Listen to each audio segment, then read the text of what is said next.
Hi, my name is Attorney Walter Knott. We're going to be going over question 48. Is a child in a nurturing environment? Okay, so this one's important because the judge will ask it like this.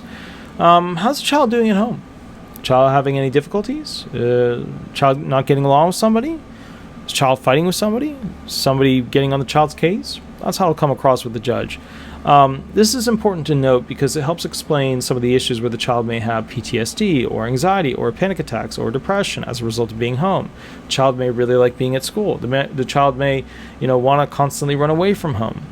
What seems to be the cause of this issue? You might be a social worker and you have to explain why the child ended up leaving the home, and that's a tough thing. And you'll have to go into explaining, the mom was on crack and the father was on, heroin, and the child basically was not able to go ahead and get the necessary resources in the sense of food or a place to sleep. They just had a hard floor, etc.